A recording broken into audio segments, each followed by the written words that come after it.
Aleluia. Graça e paz, igreja. Como é que você está? Aleluias. Ô povinho doido, né, cara? Glória a Deus. Vocês são demais, gente. Uma honra estar aí com vocês ministrando. Sou filho dessa casa. Você que não me conhece, você que não me conhece, não me acha chato não, que eu falo pra caramba mesmo. Glorificar, verdade. Quem falou verdade? Pega ele, Jesus. Seu nome vai estar no meu joelho essa noite. Aleluias. Irmãos, hoje é o início dessa série. Cara, eu tô lá de baixo olhando para ver se era o selo, irmão. Que honra, irmão. Deus sempre prepara um soldado para guerrear com a gente. Conheço o alemão. Primeira vez que estamos no altar ministrando junto. Me ajuda aí, varão. Conforme a palavra entrar em você, você taca o dedo nesse negócio aí, varão. Aleluia. Irmão. A palavra vai dizer assim que bendito é o Deus e Pai que adestra minhas mãos para a peleja e os meus dedos para a batalha. Aleluias. Você não está aqui para encher linguiça não, você está aqui para trazer o coração de Deus para esse lugar, varão. Me ajuda. Aleluias. Ô pastor. Glória a Deus. Cara, eu estou nervoso, cara. Estou nervoso. Abra comigo aí Juízes capítulo 7. Cadê meu irmão? Tá ali o lindão. Ele veio. Te amo. Tamo junto. Meu irmão convive comigo, trabalha comigo, é uma honra. O Wendel tá lá atrás também, um abençoado. Tem uma galera aí. Valeu, Dani. Dani é um príncipe de Deus. Juízes capítulo 7, versículo 8. Nós vamos estar lendo a palavra inicial. E hoje nós vamos usar bastante a Bíblia, irmão. Aí preparando, quem está na projeção, a Gabi? Vai, Gabi, deixa seu dedo deslizar aí, irmão. Gabi não, a Giovana, meu Deus do céu, nossa. Perdoa, irmão, não enxergo de longe, cara. Eu estou devendo um óculos pro Tiagão lá, o Tiagão fica... O bicho é vendedor nato mesmo. Versículo 8 diz assim, vou estar lendo a versão King James. Assim Gideão mandou os israelitas para as suas tendas, mas ficou com os 300 guerreiros escolhidos. Estes ficaram com as provisões, trombeta dos que partiram. O acampamento dos medianitas se localizavam logo abaixo deles no vale. Agora nós vamos para o verso 16 do mesmo capítulo. Então repartiu os 300 guerreiros em 3 pelotões e deu-lhes a cada um nas suas mãos trombetas e jarros com tochas dentro.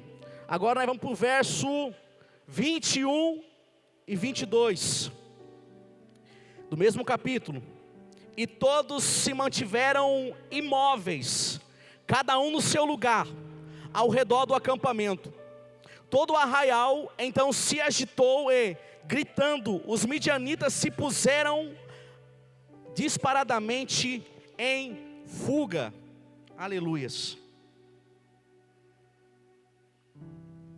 Vamos dar start a partir desse texto. Queridos, acredito que uma grande parte aí deve ter assistido esse filme aí dos 300. Quando o Danilo acho que deve estar na aula, né? Um abraço, irmãozão. Você que nos acompanha no YouTube também, Deus seja louvado pela sua vida. Quando o Danilo me pediu para ministrar acerca dos 300, eu confesso que eu nunca tinha assistido esse filme. E eu falei, eu vou ter que assistir.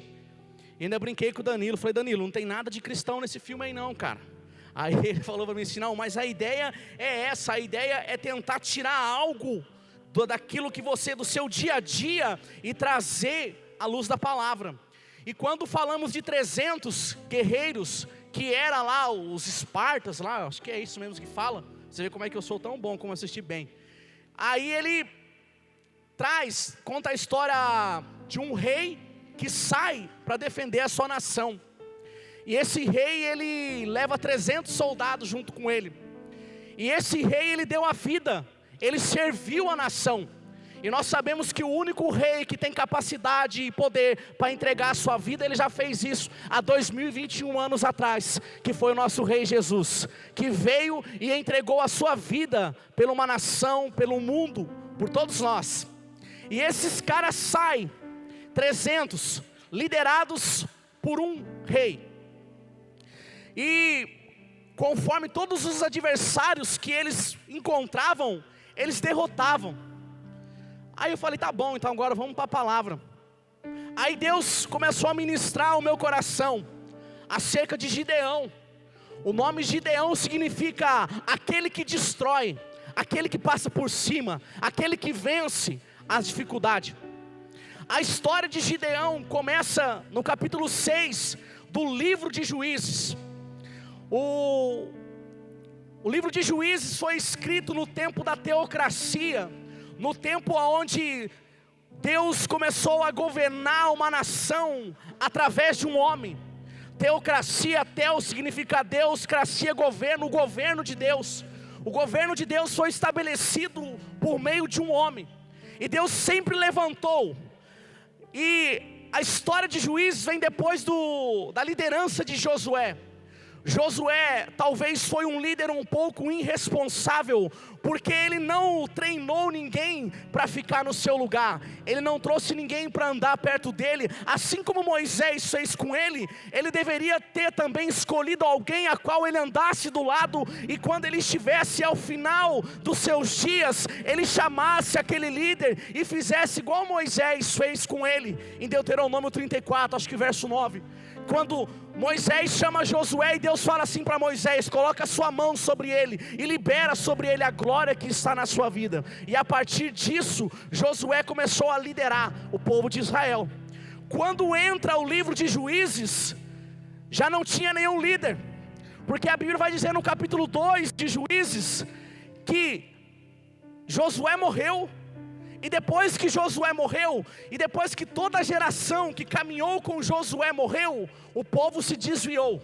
O povo começou a fazer o que era mal aos olhos de Deus. Então entenda que toda vez que um líder não tem a capacidade de levantar outra pessoa para andar com ele, o resultado disso vai afetar uma multidão, vai afetar uma geração, vai afetar uma nação. E a Bíblia diz que o povo começou a fazer o que era mal aos olhos do Senhor. Deixa eu tomar água que eu estou.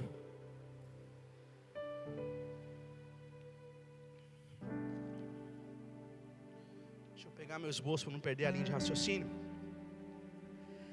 Se você pegar o capítulo 2 de Juízes, o verso 1 e o verso 3, vai dizer que o povo estava num ambiente a qual era prometido por Deus, Canaã, a terra prometida. E eles chegaram naquele ambiente determinado por Deus. Agora imagina você, quando Deus te promete, quando Deus te faz uma promessa, fala assim: eu vou te colocar num lugar tal, eu vou te dar tal coisa, eu vou te promover, eu vou te levar para um emprego melhor. Imagina você conquistando aquilo a qual Deus te prometeu. Você chega no ambiente da promessa. O israelita, eles estavam no ambiente da promessa. E qual era o ambiente da promessa? Canaã, a terra prometida. E como pode no ambiente da promessa eles se desviarem? No ambiente a qual Deus estabeleceu e entregou para eles, eles se esqueceram daquele a quem tinha dado. Quando você chega no ambiente que Deus te deu e se esquece daquilo que Deus fez por você, você se torna uma pessoa ingrata, e a ingratidão, ela começa a te afastar do propósito de Deus. A ingratidão, ela te afasta do Espírito de Deus. Foi isso que aconteceu com aquela geração. A Bíblia vai dizer que Deus permitiu 7 nações ficarem plantados em Canaã para que colocassem os israelitas à prova. Vou te provar. Está lá em Juízes capítulo 2. Não precisa abrir não, só pega a nota, acompanha no telão. Juízes capítulo 2, verso 21. Olha o que Deus está dizendo para eles: também eu não expulsarei de diante dos israelitas nenhuma das nações que Josué deixou ficar quando morreu, a fim de por meio delas submeter a Israel à prova, para aprender a guardar o caminho do Senhor e andar nele como fez os seus antepassados. Esse é o motivo porque o Senhor permitiu as nações ficarem na terra, e ele não teve pressa de as expulsar, e nem as entregou nas mãos de Josué. Entenda que quando Deus te coloca num ambiente que Ele quer provar o seu caráter, que Ele te coloca num ambiente que Ele quer mostrar para você quem Ele é, Ele não tem pressa de tirar você de lá.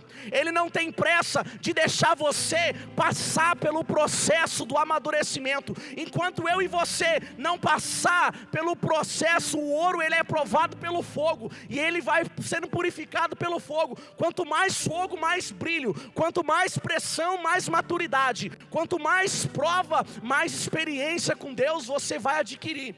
Nós temos que aprender com as diversidades, temos que aprender com as dificuldades. Se o povo que Deus tirou do Egito tivesse aprendido qual era a vontade de Deus para a vida deles, eles não tinham perecido 40 anos no deserto. A trajetória que era para durar 40 dias, durou 40 anos, porque o povo ficava se lembrando daquilo que Deus fazia. Se você pegar Números 13, 14, o povo chega em Moisés e fala assim: você tirou nós lá do Egito, cara. Lá nós tinha pepino, nós tinha não sei o que, nós tinha carne. Agora nós estamos aqui, só tem esse manazinho meia boca que o Senhor está mandando por dia. Deus chama Moisés e o povo fala assim: nós queremos carne. Tem que fazer essa oração hoje, a carne está cara pra caramba. Nós queremos carne, Jesus. Aí o povo fez essa oração: nós queremos carne. Aí Deus chama Moisés e fala assim: eu vou dar carne para esse povo até sair pelo nariz agora. É 30 dias de carne. Pensa que mudou? Eles arrumaram outro motivo para questionar a Deus. O ingrato, ele sempre está procurando motivo para desagradar a Deus.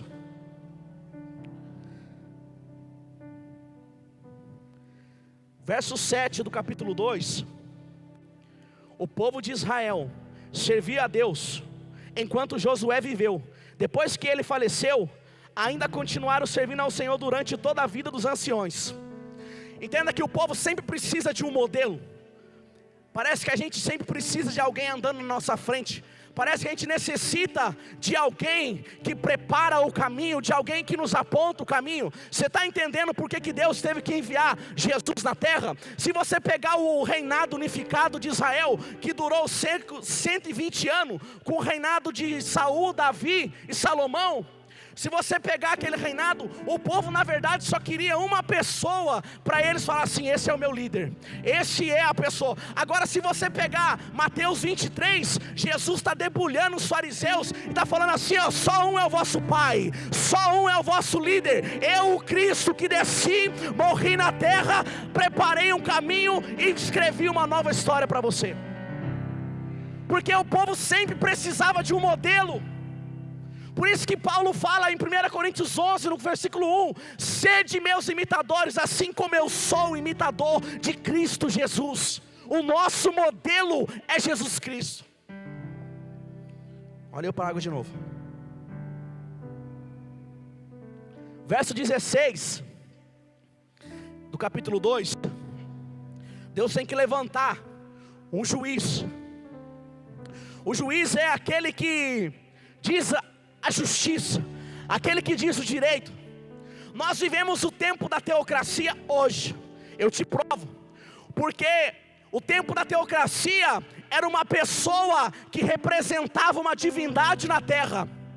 E Paulo fala em 2 Coríntios 5:20 que eu e você somos representantes de Cristo.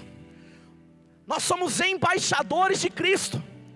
E Jesus fala em João 14, verso 16, coloca para mim aí. João 14, vou começar agora a soltar aí, ô Giovana, fica esperto aí. Eu rogarei ao Pai, e Ele vos dará outro advogado. Em algumas versões, nas versões Ferreira de Almeida está Consolador, a fim de que esteja para sempre convosco. Então o Espírito de Deus se apoderava de um juiz no tempo da teocracia, e aquele juiz inspirado por Deus começava a alertar Israel do seu mau caminho e trazer eles de volta para o caminho, que é o caminho de João 14:6. Eu sou o caminho, a verdade e a vida. Jesus dizendo: ninguém vem ao Pai se não for por Ele. Hoje a teocracia, ela foi entregue na mão de Cristo. E hoje, por meio do Espírito Santo que habita em mim e em você, nós somos juízes, somos representantes de Deus e temos que dar exemplo lá fora. A justiça que está na nossa vida por meio do Espírito Santo tem que ser manifestada lá fora. Porque Jesus fala, João, quando ele está escrevendo em 1 João, ele fala assim: eu sou a luz, Jesus dizendo, eu sou a luz do mundo. Porque no princípio ele era o verbo, e o verbo era Deus, e o verbo estava com Deus, e ele era a luz dos homens. Aleluia. Deixa eu voltar.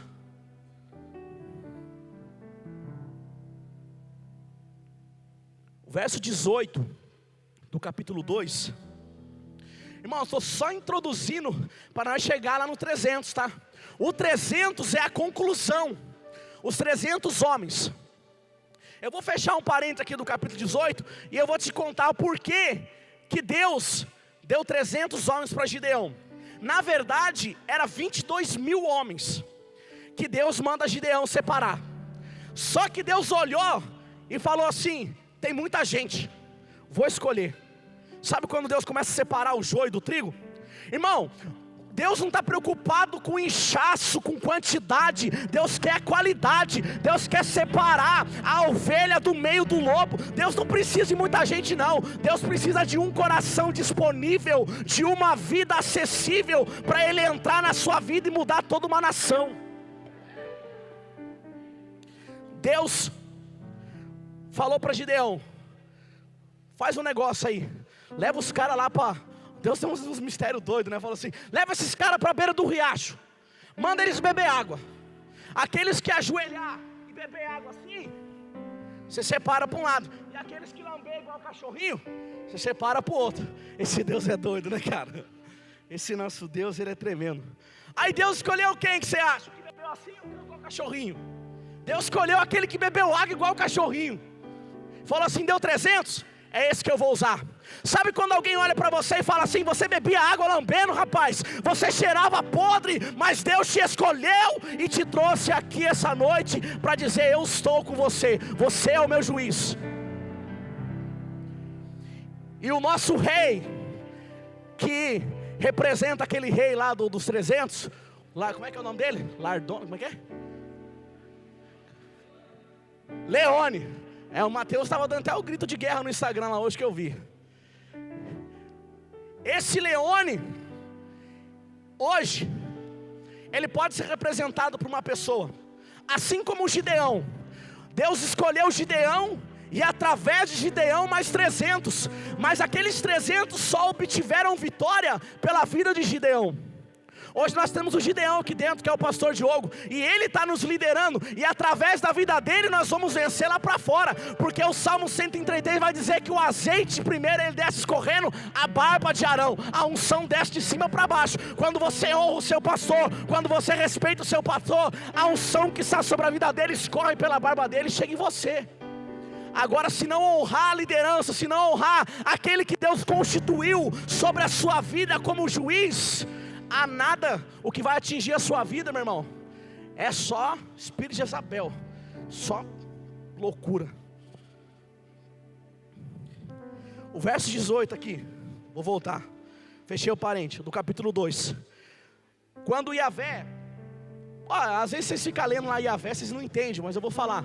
Eu uso essa versão aqui, Yahvé quer dizer Deus, está no hebraico. Então para você ler com mais facilidade, você lê lá. Quando Deus suscitava, escolhia juízes, o Senhor estava com esses líderes e salvava das mãos dos inimigos durante todo o tempo que vivia o juiz.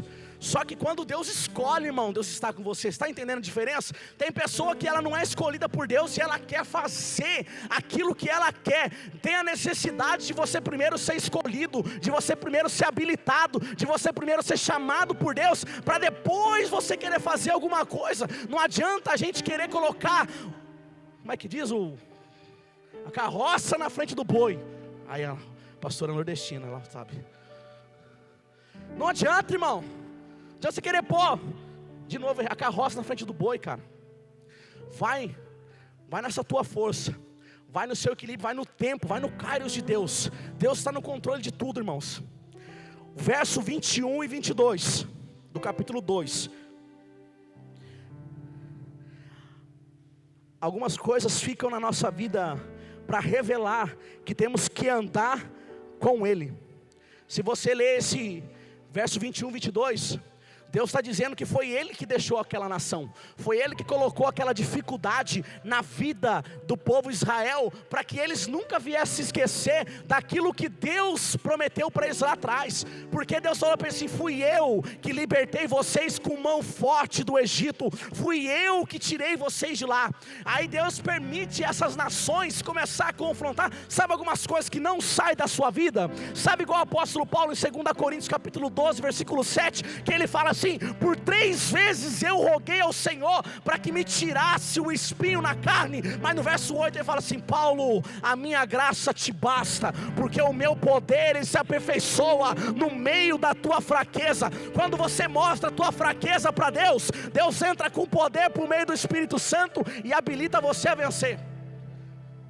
Esse espinho na carne devia ser alguma dificuldade que Paulo tinha, para que ele não esquecesse de quem Deus era na vida dele. Tem algumas coisas que Deus deixa na nossa vida só para te lembrar: ei, eu estou contigo. Ei, lembra o que eu fiz por você? Ei, lembra de onde te tirei? Ei, vai com calma aí, rapaz. Lembra de Davi? Agora deixa eu lembrar aqui, 2 Samuel 12 verso 8.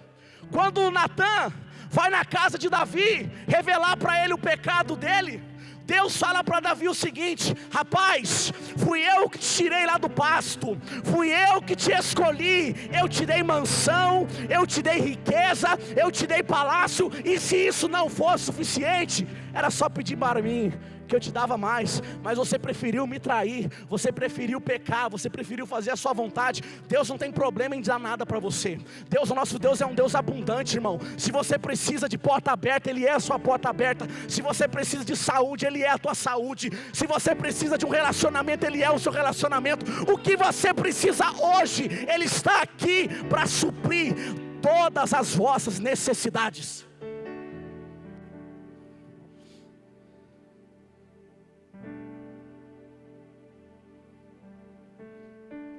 Estou na introdução ainda. Calma aí. Foi só 22 minutos. Agora nós vamos lá para o capítulo 6. Agora nós vamos chegar nesse Gideão. Cara, esse Gideão é top, mano. Nunca tinha pregado sobre Gideão, cara. E eu confesso que o Espírito Santo me mostrou algumas coisas aqui que eu já tinha lido umas 300 vezes e nunca tinha reparado. Vamos ler o capítulo 6 de Gideão, a partir do versículo de número 1. O capítulo 6, ele se inicia após o juizado de uma mulher chamada Débora. E a Bíblia vai dizer que o povo experimentou de uma paz durante 40 anos. Mas a Bíblia vai dizer no verso 1 de capítulo 6, que novamente o povo de Israel pecou contra o Deus, o Senhor. E por esse motivo, quem o entregou? Deus os entregou nas mãos dos midianitas.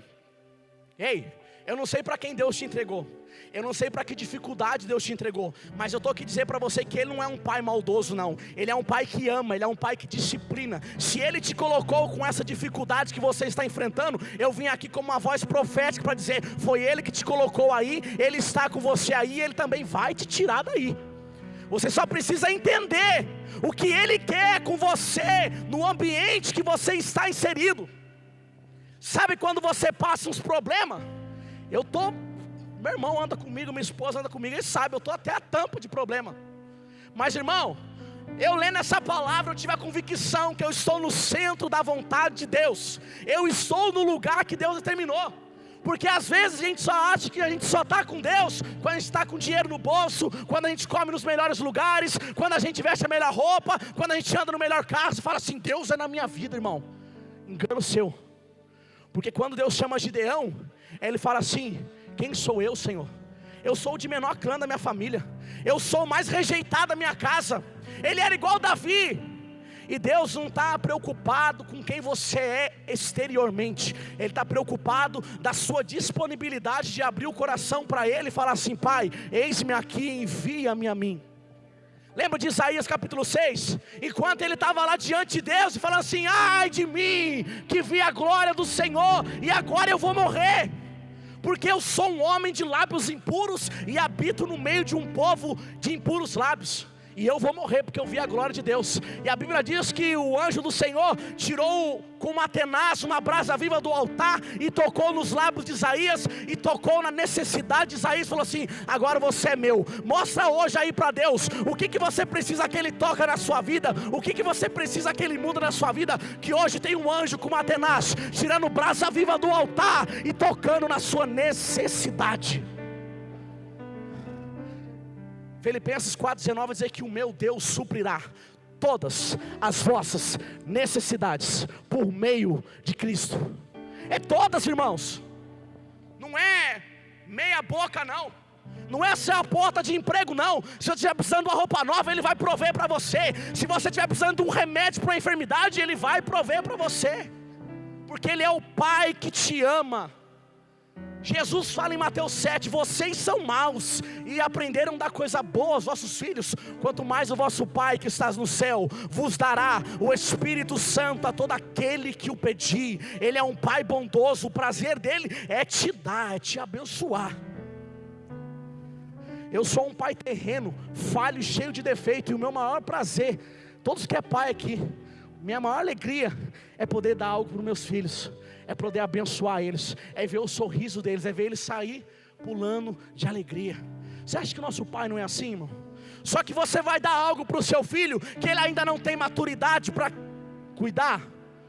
Se o seu filho tem 7 anos, você vai ter que dar uma bicicleta de rodinha para ele. Você não pode dar uma croizinha para ele, ele vai se machucar. Então você sabe dar coisa boa para os seus filhos, e o Pai que está no céu também sabe dar bom presente àqueles que o buscam. Só que, eis a questão: você está preparado para aquilo que Deus vai derramar nessa noite sobre a sua vida? Você está habilitado pela graça de Deus? Se você não estiver, pelo poder do Evangelho pregado no altar, eu declaro sobre a sua vida que hoje vai descer sobre esse ambiente a habilitação de Deus sobre a sua vida.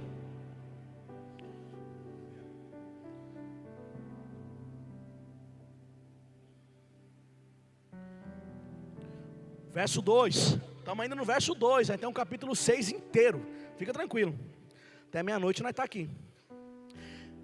Vocês riem, né? E eu cheguei aqui com o meu braço fora, cara, não falei para todo mundo que foi comentar, eu não pego no meu braço, e agora já subi aqui, até esqueci que eu estou com o braço doendo, porque na presença de Deus até a enfermidade ela pula de alegria, irmão, ninguém se contenta não. E a mão de Midian se tornou cada vez pesada sobre os israelitas, verso 2. Por isso os filhos de Israel construíram para si esconderijos nas montanhas, nas cavernas e nas fortalezas. Quem construiu? O povo. Guarda isso. Verso 3. Sempre que o povo de Israel formava a sua plantação, os midianitas, os amalequitas e outros povos da região a leste deles invadiam, acampavam na terra e destruíam as suas colheitas ao longo de todo o caminho, até o sul das proximidades de Gaza, e não deixava nada vivo. Guarda isso, eles não deixaram nada vivo, eles destruíam tudo. Tudo que o povo de Israel plantava, colhia, eles não conseguiam colher, desculpa. Tudo que o povo plantava, os inimigos vinham e destruía tudo. Está igual a Ageu no capítulo 2. Ei, vocês estão plantando pouco, e o pouco que vocês estão trazendo na minha presença, eu estou soprando. Por quê? Porque não tem nada meu, porque não foi consagrado para mim, porque não foi apresentado para mim. Vocês não estão fazendo nada para mim. Era Deus falando, não é eu não, tá gente? Você que visita achar que é eu que estou falando, hein? Verso 5. Eles subiam, trazendo os seus animais e as suas barracas, e chegavam com enxames, como enxames de gafanhoto. Era uma multidão de guerreiros, impossível de se contar. Todos os seus homens e camelos invadiam a terra, com o objetivo de destruir tudo. Mas essa mesma multidão que veio como um gafanhoto, que veio tão numerosa, ela teve que se render ao poder de Deus, quando encontraram com um homem habilitado pela graça de Deus, chamado Gideão, acompanhado de mais 300 valentes, que foram escolhidos a dedo pelo próprio Deus. Eles tiveram que se render, irmão, eles não conseguiram ultrapassar, porque são homens escolhidos. Se você pegar Lucas 10, vai dizer que grande é a seara, porém poucos são os trabalhadores. Porém rogai ao Senhor da colheita para que envia trabalhadores para essa grande obra. Por quê? Porque grande é a obra de Deus, grande é o campo, porém poucos são aqueles que se dispõem a fazer o ídolo de Jesus Cristo.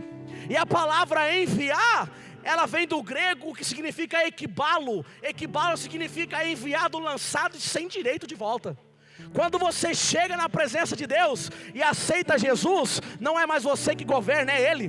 Porque Paulo fala em Gálatas 2:20, eu já estou crucificado com Cristo, não vivo mais eu, mas é Cristo que vive em mim. Se é Cristo que vive em você, não faça mais a sua vontade, pergunta para Ele: Pai, qual que é a tua vontade para mim hoje? Talvez você está andando na contramão, irmão. Sabe por que talvez você não está saindo dessa dificuldade? Porque você está vivendo a sua vontade. Ei, você esqueceu que para você é equibalo, enviado, lançado, sem direito de volta. Você que é separado para o ministério, você que foi escolhido por Deus, não adianta, irmão. Não adianta se esconder, não.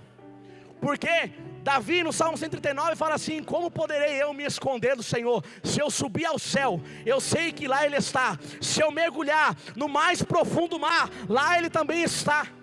Não tem como se esconder de Deus.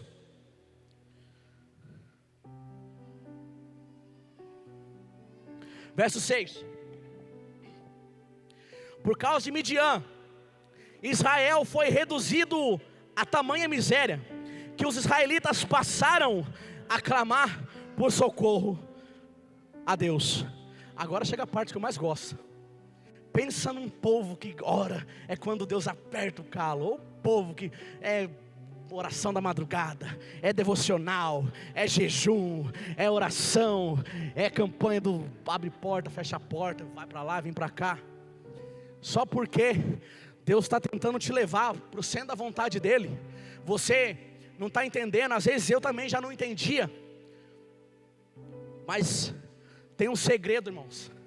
Deus, Ele permite algumas coisas na nossa vida, porque Ele quer encontrar com você lá no teu quarto, com a porta fechada, e falando algumas coisas no pé do ouvido dEle, tendo um relacionamento com Ele, tendo uma amizade sincera com Ele. Sabe por quê? Porque quando Deus coloca a gente no ambiente da promessa, assim como essa nação estava inserida em Canaã, que era o ambiente da promessa, eles começam a viver a sua vida como se Deus não existisse mais. Eles começam a viver a sua vida como se o Pai que tirou eles da terra não existisse mais. O nosso maior problema é esse, é quando Deus nos insere no ambiente da promessa, e Ele vai te inserir no ambiente da promessa, e é nesse ambiente da promessa que você vai ter que aprender a se comportar como um filho leal, obediente, sincero, de coração contrito na presença dEle.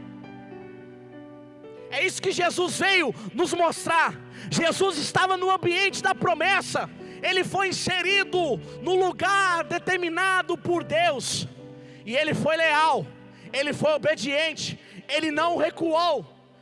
No Getsemane Ele tentou, Ele sentiu a aflição humana, mas Ele falou: Pai, não é a minha vontade, é a tua vontade, então eu vou fazer a tua vontade. Porque como o apóstolo Paulo fala em Romanos 12, verso 2, a vontade de Deus, ela é boa, ela é perfeita e ela é agradável, ainda que os seus olhos não entendam, mas a vontade de Deus, ela é boa, irmão.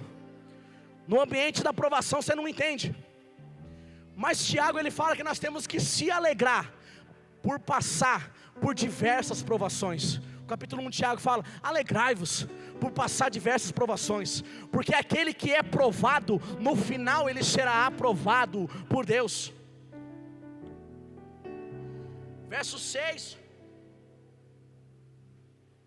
a parte C do versículo vai dizer que o povo passou a clamar por socorro. Esse Deus, Ele é maravilhoso. A palavra clamor, ela significa gritar em alta voz, ou do latim, ela vem em um conjunto de vozes. Nesse caso, era um conjunto de vozes, porque o povo estava 7 anos sendo saqueado pelo povo medianita. Depois de 7 anos no ambiente de provação, eles lembraram de alguém que pode socorrer e tem a capacidade de descer no ambiente da provação e mudar todo o contexto. E eles falaram: vamos clamar ao Senhor, vamos clamar ao Senhor. E eles foram para a oração. Eles foram igual Paulo e Pedro. Não, Paulo e Pedro não. Tempo Formosa, agora eu errei, vocês deram um pé aí. Quem que foi com Pedro orar na Casa Formosa? Pedro e João, ô glória. Paulo não, mano, Paulo vem depois. Eu errei também, errou junto comigo. No Tempo Formosa, que estava lá o aleijado, que eles foram às 3 horas da tarde orar. Eu não tenho ouro nem prata, mas ele estava indo para quê? Para o ambiente da oração. Quando você tem compromisso com o ambiente da oração, você ganha legalidade para chegar no inferno e falar assim: ei, seja curado em nome de Jesus, seja liberta em nome de Jesus. O ambiente da oração abre porta onde não tem porta. O ambiente da oração faz você acessar ao trono da graça, de Hebreus 4,16. Ei, se aproxima do trono da graça.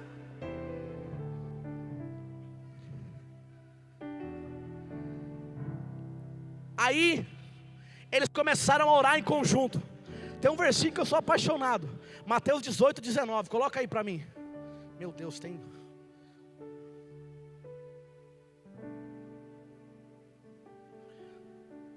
Mateus 18:19. Uma vez mais vos asseguro, é Jesus que está dizendo: se 2 dentre vós concordarem na terra, em qualquer assunto sobre o qual pedirem, isso lhe será feito por meu Pai que está no céu. Ei, abre o teu coração para alguém e fala assim: ei, me ajuda aqui, ora comigo nesse propósito, ora comigo nessa dificuldade, porque a Bíblia diz que aonde 2 concordarem, isso lhe será feito pelo Pai que está no céu.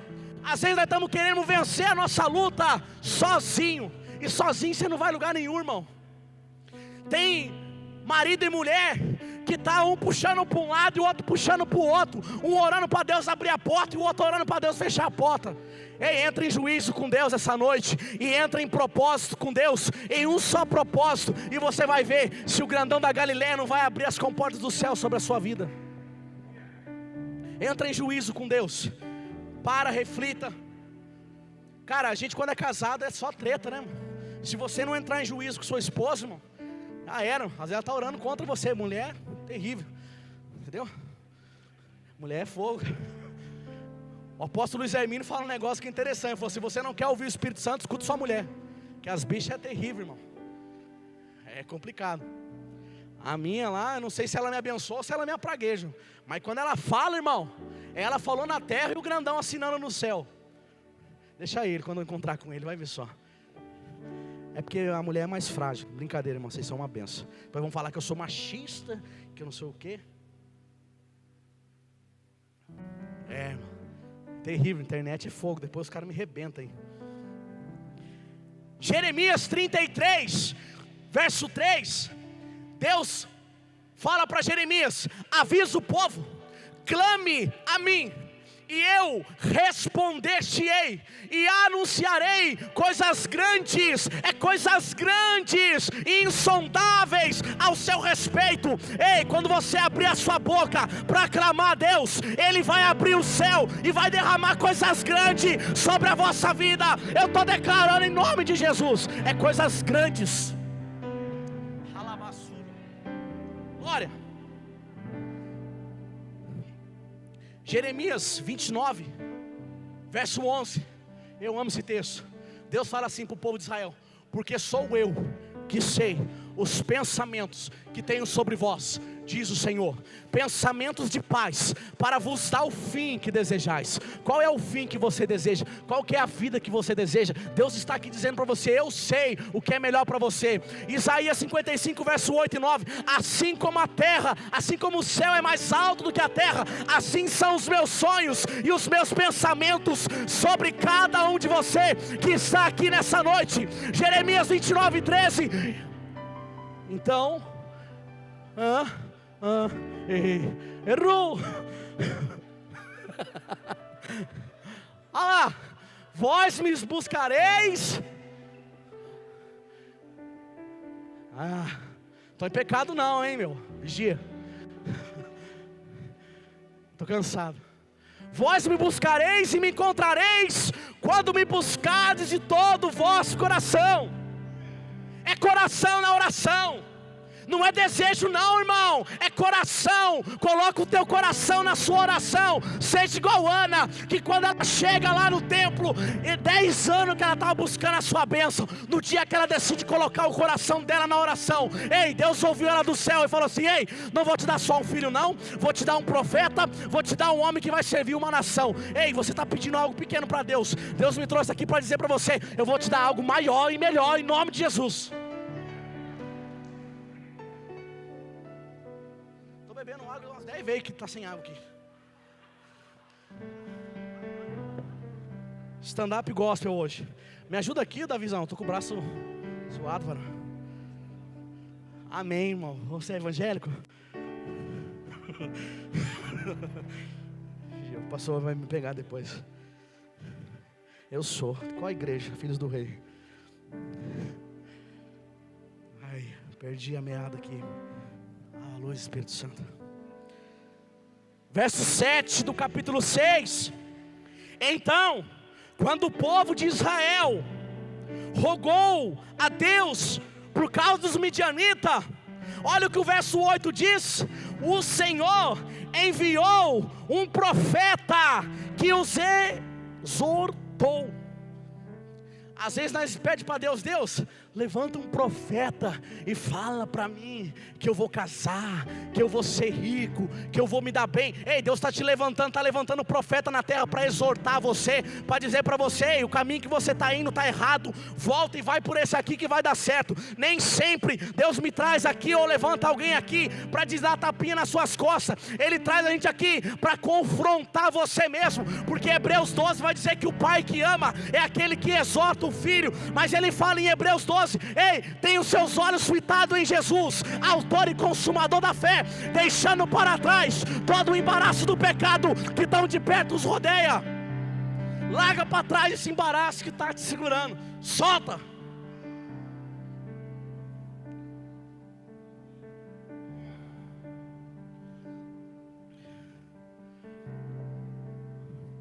Lucas 18, verso 7.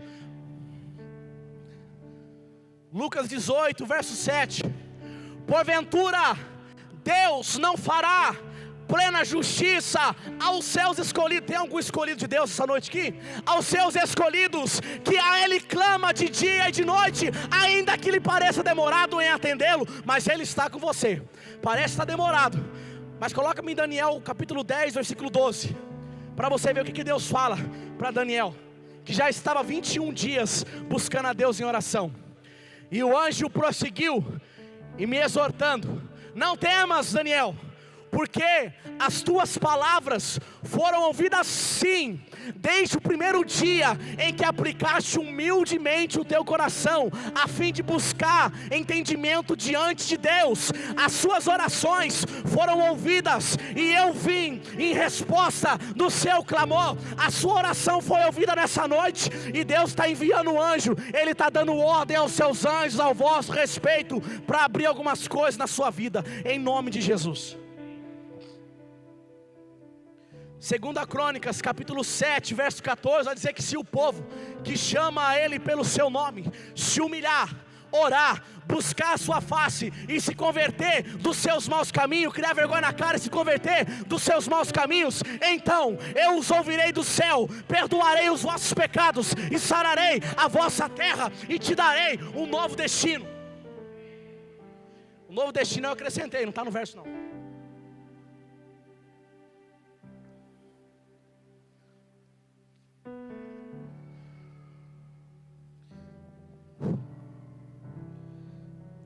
Aí o verso 9 vai dizer que Deus ele sempre gosta de tocar em algumas feridas em nós.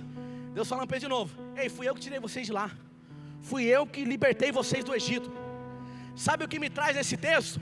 1 Timóteo 1,18, o apóstolo Paulo fala para Timóteo assim: ei Timóteo, eu dirijo essas palavras a você, lembrando o que as profecias anunciaram ao teu respeito, e com base nelas, luta o bom combate. Ei, tem algumas coisas que já foi anunciado ao teu respeito e você esqueceu, mas Deus me trouxe aqui nessa noite para dizer para você: você esqueceu, mas eu não esqueci, e a minha promessa ainda está de pé para você, e Ele vai cumprir tudo aquilo que Ele prometeu ao vosso respeito, porque Números 23:19 diz que Ele não é homem para que minta, e nem filho do homem para que se arrependa. Deixa eu apertar agora o verso 1. Lembra das promessas. Lembra, irmão, Deus está no controle do tempo, controle de tudo. Tem uma palavra em Isaías 66 verso 1 que eu gosto muito. Diz que Deus está assentado sobre o globo da terra, e está aqui só assim, ó. Está andando para lá, eu queria que ele fosse para cá. Irmão, ele está sentado sobre o globo da terra, ele tem o controle de tudo. Ele está de olho em você, ele sabe quem é você, e sabe o caminho que ele designou para você. E às vezes a gente não anda naquilo que Deus estabeleceu para a gente andar. E já é 5:10, eu não terminei a mensagem, nem cheguei no... Falta mais 3 versículos. Agora vamos entrar na mensagem, que era só um beijinho na flor, só uma introdução. Agora nós vamos aí pros finalmente. Agora é a hora dos varão labassúria gostar aí do negócio. Verso 11. Eu tenho mais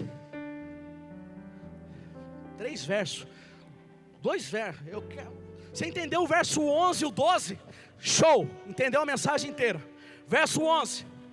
O anjo de Deus veio e se assentou sob o grande carvalho, que está em Ofra, que pertencia a Joás, filho de Abiezer.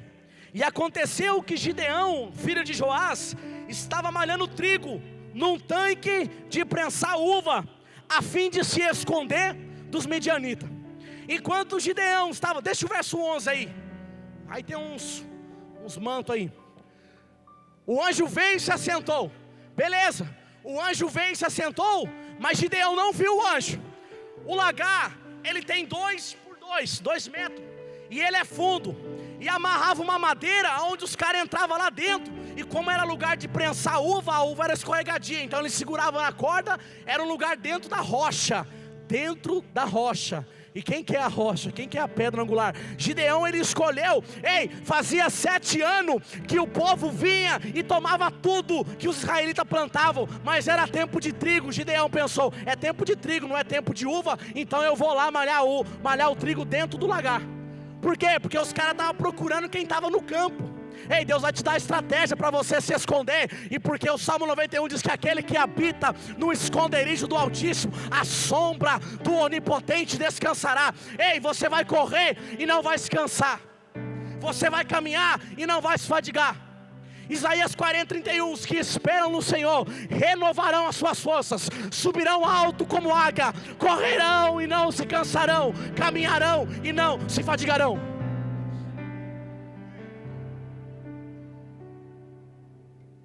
Gideão estava lá escondido dentro de um buraco, irmão. E o trigo, para ser malhado, tinha que ser num campo. Porque ele jogava o trigo no chão. Esse microfone é como se fosse um pau. A mulherada, quando está brava, ia gostar de malhar o trigo. E eles começavam a malhar o trigo. Então o vento vinha e levava toda aquela palha, toda a sujeira do trigo, e ficava apenas o grão. Agora você pensa Gideão, dentro de um poço, dentro de um buraco, malhando esse trigo, aquele pó daquele negócio vindo na cara dele, ele se sentindo sufocado, suando igual um pano de cuscuz, e malhando o trigo, e o anjo está lá assim, ó, só para você entender. A Bíblia diz, coloca lá para mim, Gi. O anjo veio e se assentou, sob é debaixo de um grande carvalho. O anjo estava debaixo da sombra, sentadinho, só olhando Gideão. Provérbios 15, verso 3, vai dizer que os olhos do Senhor estão sobre toda a face da terra. Deus está com você no seu ambiente de trabalho, Deus está com você no seu ambiente escolar, Deus está com você em todos os ambientes. Então vigia no que você está fazendo, porque tem um anjo sentadinho, olhando a sua atitude e anotando tudo no livro da vida, para naquele grande dia ser proclamado aos altos céus. Lucas 12, verso 3, se não me engano, vai dizer que não há nada escondido que não venha a ser proclamado aos altos montes naquele grande dia. Gideão estava lá, escondido, todo lascado, sofrendo, Porque ele falou assim: o que eu colhi, o que eu plantei, eu vou colher. Dessa vez, nesse ano, ninguém vai me roubar. Nesse ano, ninguém vai me esmagar. Já estou liberando pela sua vida. Nesse ano, ninguém vai pegar o que é seu. Nesse ano, ninguém vai pôr a mão naquilo que é seu. Falta 2 meses para Deus cumprir aquilo que Ele prometeu em 2021 para você. E Ele vai cumprir. Gideão se escondeu e falou assim: aquilo que é meu, o diabo não vai tomar. Eu vou malhar, eu vou me esconder, vou malhar o meu trigo, vou levar alimentação para minha família e aqui para o inimigo. Como diz o Cláudio Duarte, dane-se para o inimigo. Vocês gostam, né? Contrata eu fazer um stand-up numa festa de aniversário, que eu vou lá, irmão, assustar as crianças. Oh, varão, eu estou ruim de vista, mas de ouvido, irmão do céu, eu escuto o que os irmãos falam lá atrás. Verso 11, Deus estava observando ele, certo? Verso 12. Então, o anjo do Eterno apareceu a Gideão, ele saudou: Deus está contigo, valente guerreiro. A palavra aparecer, ela vem do latim, tornar visível. No verso 11, o anjo estava lá, mas Gideão não viu. No verso 12, Deus falou assim: eu vou me revelar para você e te mostrar que eu já estava aqui quando você ainda não tinha me visto, mas eu já estava olhando você, eu já estava no lagar malhando trigo com você. Deixa o verso 12 aí, e olha a saudação que Deus deu para ele: Deus está contigo, valente guerreiro. Porque é uma atitude de um valente guerreiro, em tempo de crise, resolver ter uma estratégia de colher aquilo que ele plantou. O último verso, eu preciso terminar. Por favor, pastor, me dá 5 minutos aí. Se eu estiver falando asneira, vocês levantam e vão embora. Mas se eu estiver falando a palavra de Deus, abre teu coração aí, porque as coisas do céu, irmão, nós temos que impartir. Eu vim para impartir essa mensagem, e eu só vou descer desse altar quando eu impartir tudo. Brincadeira. Os irmãos que gostam de ir embora mais cedo já olhou feio para mim. Então o anjo do Eterno apareceu a Gideão e falou para ele: vai nessa tua força. Ei, você talvez está igual o Gideão, dentro de um buraco, sofrendo, malhando trigo, com poeira na cara, suando, achando que ninguém está te vendo, mas Deus está sentado na beira do lagar e falando: ei, eu estou contemplando a tua dor, eu estou contemplando a tua lágrima, eu estou contemplando a tua enfermidade, mas eu estou com você sim. O verso 13 é top. Como todo crente reclamão, Gideão falou: ah, meu Senhor, se Deus está conosco, por que nos sobrevém toda essa calamidade? Onde estão todas as maravilhas que os nossos pais disseram? Está vendo? Gideão é aquele tipo de pessoa que só acha que Deus está no negócio quando está tudo redondinho, quando está tudo caminhando bem. Ei, Deus está contigo independente da sua situação, independente da tua adversidade. Ele falou em Isaías 43 verso 2: quando você passar pelo fogo, você não vai se queimar, e quando as águas te afogarem, você não vai se afogar, porque eu estou contigo. E o verso 13 vai dizer de Isaías 43: desde a antiguidade ainda não se viu e nem se ouviu falar de um Deus que trabalha em favor daqueles que nele esperam, agindo ele, ninguém vai impedir. Então, Gideão achou, porque ele estava no ambiente da promessa, em Canaã, na terra prometida, ele não ia passar dificuldade. Mas deixa eu te falar, no ambiente que Deus colocar você independente, você vai passar algumas dificuldades, você vai passar alguns momentos difíceis, e isso vai trazer em você maturidade. Eu vou parar, irmão, deixa eu só ler o último aqui, senão vai ficar muita coisa. O verso 18 e 19 só. Não consegui chegar nos 300, mas depois vocês me procurem que eu chego nos 300. Verso 18 e verso 19. Gideão, depois que Deus falou com ele, ele fala assim para Deus assim, ó: não te afaste daqui, eu rogo, até que eu volte e trague a minha oferenda, a minha oferta, e deposite diante de ti. E o Senhor falou para ele assim: eu vou esperar. Ei, Deus está te esperando no altar, para você trazer algumas coisas que você foi e disse que ia trazer e até agora não trouxe. Deus está te esperando no altar. Estou falando o que Deus está mandando falar. Verso 19: Gideão foi para casa, preparou um cabrito, e com uma efa, cerca de 20 quilos de farinha, olha o cara, ousado, fez pães sem fermento, pôs a carne num cesto, e o caldo numa panela, e trouxe à sombra do grande carvalho, e ofereceu a ele. Interessante, que nós lemos, que o povo estava matando tudo, o povo midianita estava destruindo todo o povo de Israel. Gideão estava no lagar malhando trigo, e ele fala assim: ei, Deus apareceu para mim e me fez uma promessa, eu vou colocar no altar o melhor que eu tenho, eu vou entregar no altar aquilo que é de mais valor para mim. E ele fez isso. Vou fechar. Aleluia. Tinha mais 10 versos para pregar. Obrigado, Jesus. Na próxima série nós prega de novo.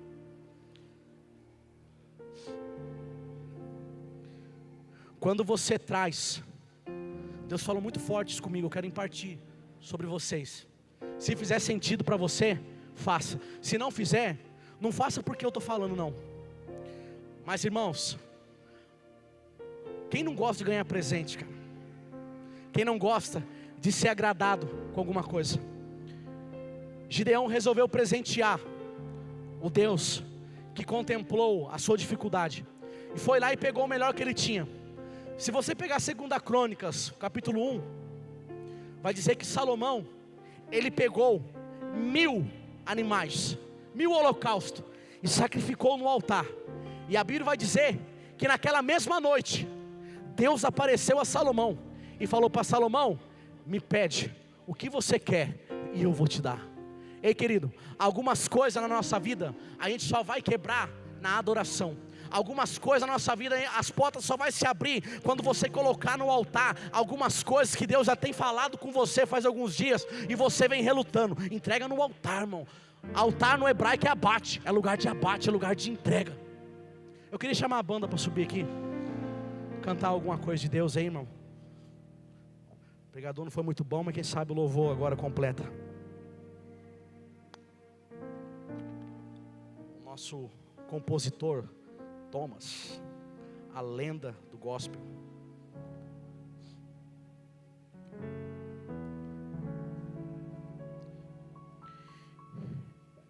E eu, com a autorização do pastor, posso fazer o apelo hoje, pastor? Posso?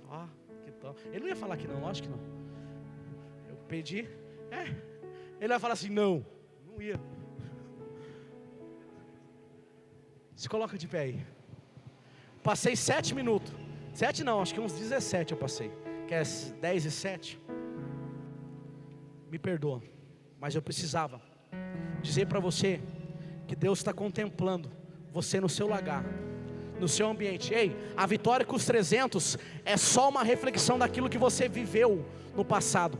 Ei, a prosperidade que Deus vai colocar na sua vida é resultado de uma vida de oração, é resultado de uma vida de entrega, de uma vida de renúncia. Deus nunca vai te inserir num ambiente de promessa sem antes você ter uma história. Ei, Deus não quer mudar a sua vida, Deus quer te dar uma história para você sentar com alguém e falar assim: ei, eu estou aqui hoje, mas um dia eu estive dentro de um lagar, um dia eu estive escondido, mas Deus foi lá e com a voz profética e me tirou daquele ambiente e me disse: ei, vai com essa tua força, que eu estou contigo, diz o Senhor. Ei, não desista, continue indo nessa tua força, porque Deus está contigo, Deus está contemplando a tua lágrima e Ele está com você. Canta alguma coisa aí, Arão.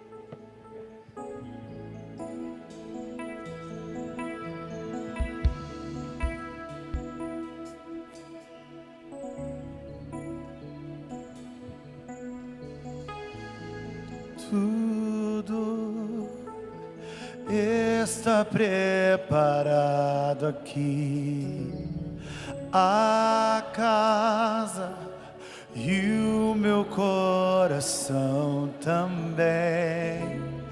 Tu és o único motivo que me fez chegar. Algum filho aí? Os filhos já estão chegando aqui. Agora somos 2 ou 3. Vai chegar mais filho nesse lugar. Encontre meu coração disposto a queimar. Se ele encontrar um coração disponível, ele vai queimar. E todos os versos e canções que eu consegui cantar, se aquebrante na presença dele, rasgue o seu coração, rasgue o seu coração. Só quero declare, te falar declare que teu é o reino e a glória. Declare de todo o coração. Teu é o domínio. Ei, o Pai não resiste uma adoração. Adore a Ele. Amém. Adore a Ele. Amém. Teu é o reino e a glória para sempre.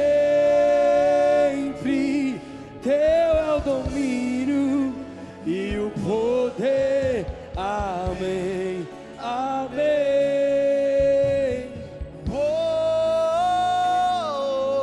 Como um coral. Vamos cantar junto agora.